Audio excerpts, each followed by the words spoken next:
Hello, xin chào các bạn đã quay trở lại với kênh YouTube Review 5 phút. Vậy là tập 6 của Kiếm Lai 2 đã kết thúc với khung cảnh A Lương phi thăng lên thiên ngoại thiên một cách hoành tráng, để lại một đám người Đại Ly vẫn còn chưa hết bàng hoàng. Sau khi đuổi kéo hai người Loan Trường Dã và Lục Tiên Sinh đi, khi chỉ còn lại có hai cha con, Tống Chính Thuần mới chia sẻ những suy nghĩ của mình cho con trai Tống Mục. Đó là, với thân phận đế vương, mong muốn ban sơ nhất của ông là khiến cho những kẻ tu luyện trên núi không thể tùy ý sinh sát phàm nhân, người lao động bình thường và người tu luyện khi đứng dưới pháp luật của Đại Ly đều được đối xử như nhau. Thêm nữa là vì sao ông không quỳ xuống tạ tội trước A Lương để giữ lại mạng sống, đó là vì hoàng đế chính là tinh, khí, thần và là xương sống của Đại Ly. Một khi nhịn nhục mà quỳ xuống thì việc Đại Ly sụp đổ sẽ trở thành tất yếu.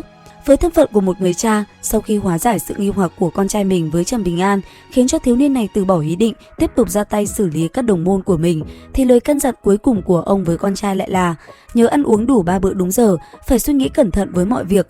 Sau đó thì ông rời đi để giải quyết những mối nguy hiểm đối với Đại Ly đang ẩn giấu trong kinh thành. Chuyển cảnh đến quốc sư phủ của Thôi Sàm. Hiện tại, Dương Nam Châm đang hỏi vị quốc sư này xem nên hành động như thế nào, bởi vì những âm mưu và hành động mờ ám trước đó đã bị hoàng đế biết được. Nào ngờ, thứ bà nhận lại chỉ là thái độ thờ ơ và mặc kệ của quốc sư.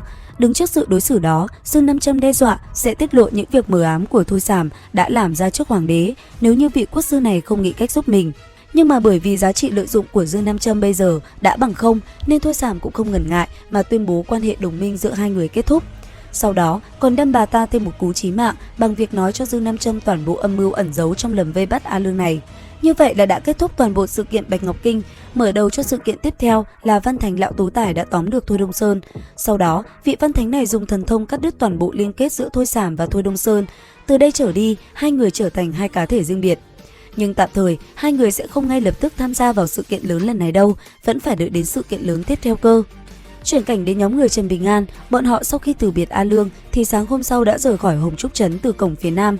Hiện tại đã đến thời gian nghỉ ngơi. Trần Bình An có một thắc mắc với Lý Bảo Bình là tại sao trên đời lại có nhiều kiểu người với cách hành xử khác nhau đến như vậy. Bởi vì những gì mà Chu Lộc đối xử với cha mình vẫn khiến cho Trần Bình An vô cùng trăn trở. Tại sao cùng sinh hoạt trong Lý Phủ lại có thể đồng thời xuất hiện một Lý Bảo Bình vô cùng đáng yêu và cũng xuất hiện một Chu Lộc khiến cho người trướng mắt như vậy.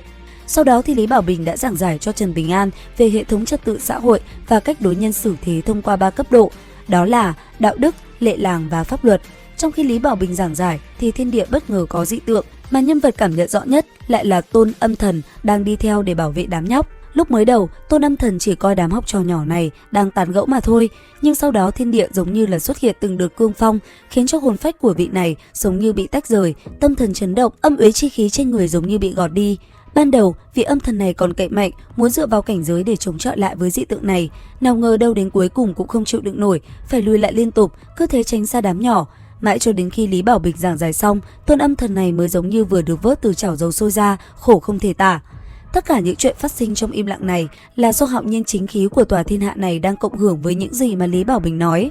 Quả thật không phụ với kỳ vọng của Tề Tiên Sinh khi chọn nàng làm người kế thừa Văn Mạch. Nhưng mà thiên địa dị tượng lần này lại vô tình trở thành nguyên nhân cho sự kiện lớn tiếp theo. Đó là cách nơi này hơn 100 dặm có một tòa dinh thự nhìn huy hoàng như dinh thự của bậc vương hầu. Ở đó có một nữ tử mặc áo cưới đỏ, sắc mặt trắng bệch, đang nhóm lửa trong một chiếc đèn lồng giấy trắng ở trên cao. Thế nhưng mà nàng cứ hễ vừa mới nhóm được lửa thì ngay lập tức lại bị dập tắt. Điều này lặp đi lặp lại khiến cho sắc mặt của nàng trở nên dữ tợn. Toàn bộ tòa dinh thự bốc lên âm phong dữ dội. Bật mí cho các bạn một chút nhé, đây chính là phản diện chính của sự kiện áo cưới nữ quỷ. Sáng hôm sau, trên dòng sông Tú Hoa êm đềm, nhóm người Trần Bình An có mặt trên một chiếc thuyền 2 tầng đang xuôi về phía nam.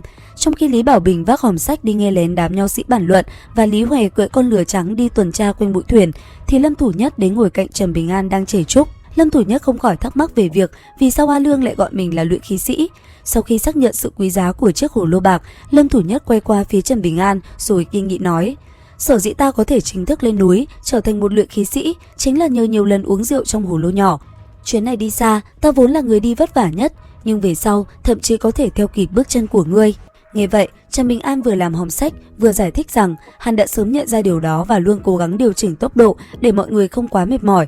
Sau đó, Lâm Thủ Nhất lại chất vấn việc Trần Bình An kể sự thật về cha con Chu Hà cho Lý Bảo Bình. Đối với lời chất vấn này, Trần Bình An quả quyết đáp: ta nhất định phải nói cho Bảo Bình biết người trong nhà bọn họ đi ra đã làm những chuyện gì.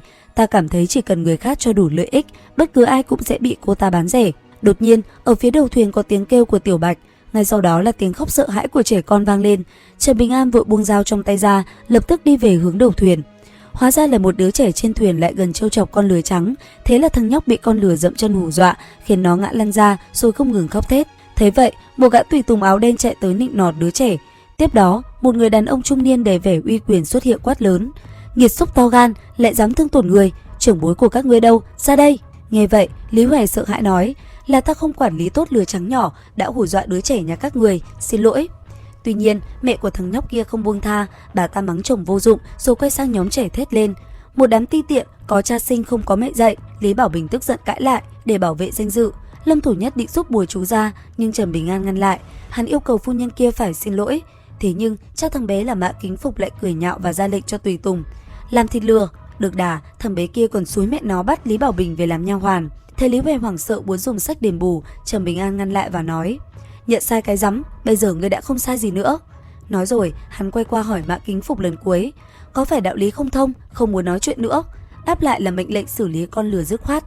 Vậy là Trần Bình An lập tức hành động, hắn vượt khí, bước 6 bước quyền thế về phía gã tùy tùng áo đen.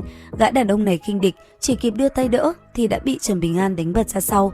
Tiếp đó, lĩnh chọn một cú đầu gối vào ngực và một cú đấm vào đầu khi chưa kịp chạm đất. Gã tùy tùng ngất xỉu ngay lập tức.